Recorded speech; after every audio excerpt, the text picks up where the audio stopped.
Ezekiel chapter 33, verse 1 to 9. Again, the word of the Lord came unto me, saying, Son of man, speak to the children of thy people, and say unto them, When I bring the sword upon a land, if the people of the land take a man of their coasts, and set him for their watchman, if, when he seeth the sword come upon the land, he blow the trumpet, and warn the people, then whosoever heareth the sound of the trumpet, and taketh not warning, if the sword come and take him away, his blood shall be upon his own head. He heard the sound of the trumpet, and took not warning. His blood shall be upon him, but he that taketh warning shall deliver his soul. But if the watchman see the sword come, and blow not the trumpet, and the people be not warned, if the sword come, and take any person from among them, he is taken away in his iniquity, but his blood will I require at the watchman's hand. So thou, son of man, I have set thee a watchman unto the house of Israel. Therefore, thou shalt hear the word of my mouth, and warn them from me.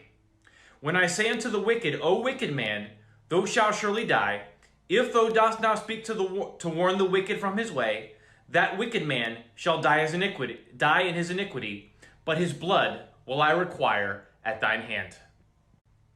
Nevertheless, if thou warn the wicked of his way to turn from it, if he do not turn from his way, he shall die in his iniquity, but thou hast delivered thy soul. You know, a lot of people like to say Ezekiel 33 has no application to us in this current dispensation, the dispensation of grace, the church age. But I do believe there is an application in here for us. Let me explain. First off, just like in Ezekiel chapter 33, we see the sword coming upon the land. We see the tribulation period casting its shadow on the earth right here and right now.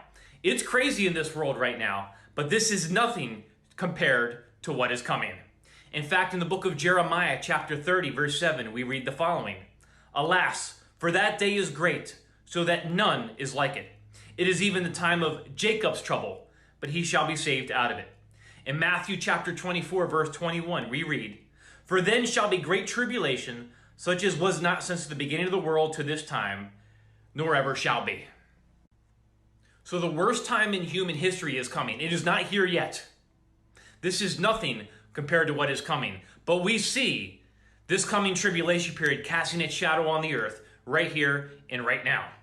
And we are told we will know that we are in the season of the Lord's return. We will see the day approaching. And if we're watching, that day will not catch us off guard. In fact, the Apostle Paul in the book of 1 Thessalonians chapter 5, verse 4, puts it very plainly.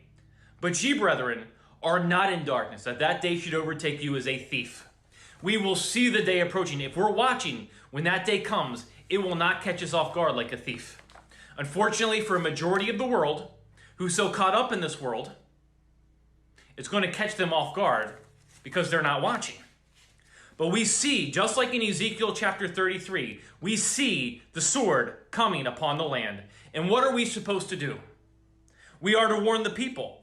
As ambassadors of Jesus Christ, our job is to warn a lost world that Jesus is coming soon. But most importantly, it is to give them the gospel of their salvation, which the Apostle Paul gives us in the book of 1 Corinthians chapter 15, verse 1 to 4. And the gospel of their salvation is simply this. Jesus Christ died on that cross for their sins.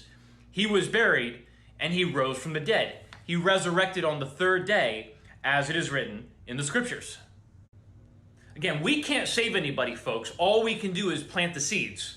You know, in 1 Corinthians chapter 3, verse 4 to 9, the Apostle Paul says the following, For while one saith, I am of Paul, and another, I am of Apollos, are ye not carnal?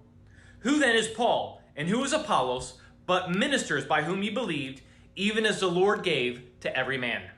I have planted, Apollos watered, but God gave the increase. So then neither is he that planteth anything, neither he that watereth, but God that giveth the increase.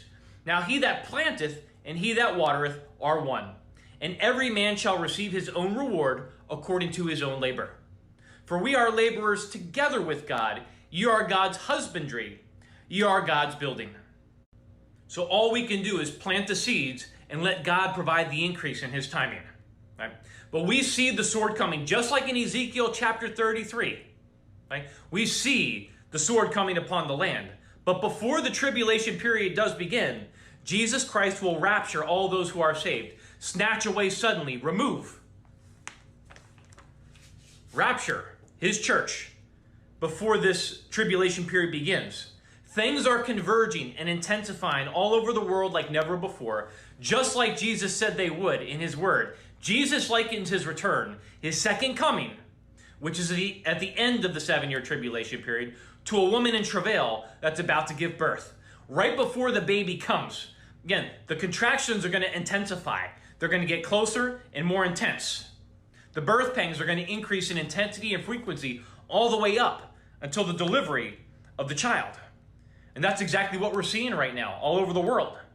The birth pangs are increasing in intensity and frequency all over the world. The stage is getting set up for the rise of the Antichrist in the New World Order after the rapture of the church. People are being conditioned to submit to government and authoritative rule. People are being conditioned to eventually accept the coming mark of the beast, which will be implemented during the coming tribulation period, which we are not in yet.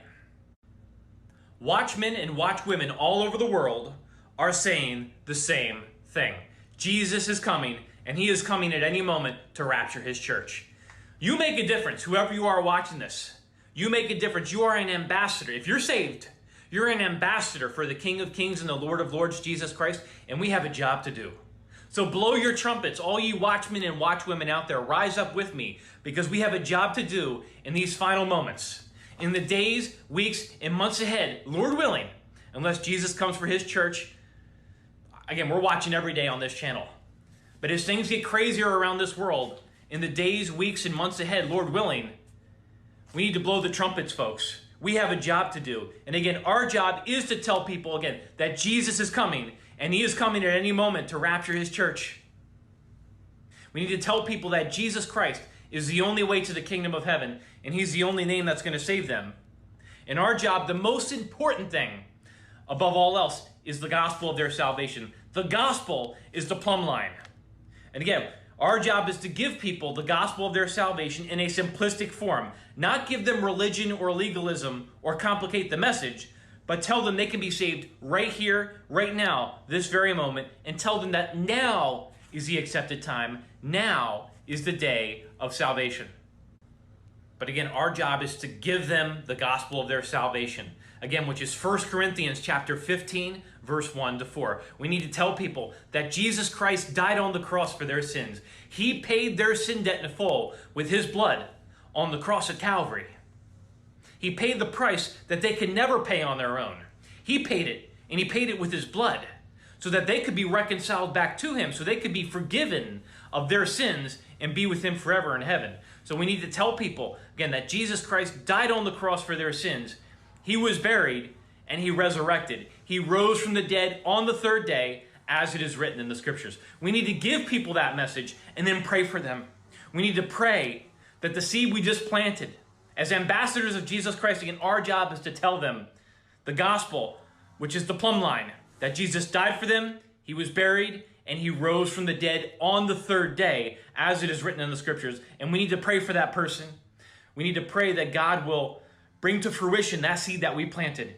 If not now, then during the tribulation period, because we know multitudes get saved during the coming tribulation period. I don't wish that upon anybody.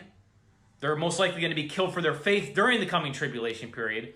But all we can do as ambassadors for Christ is to plant that seed and let God provide the increase in his timing, preferably before the rapture of the church. But watchmen and watchwomen all over the world, we have a job to do.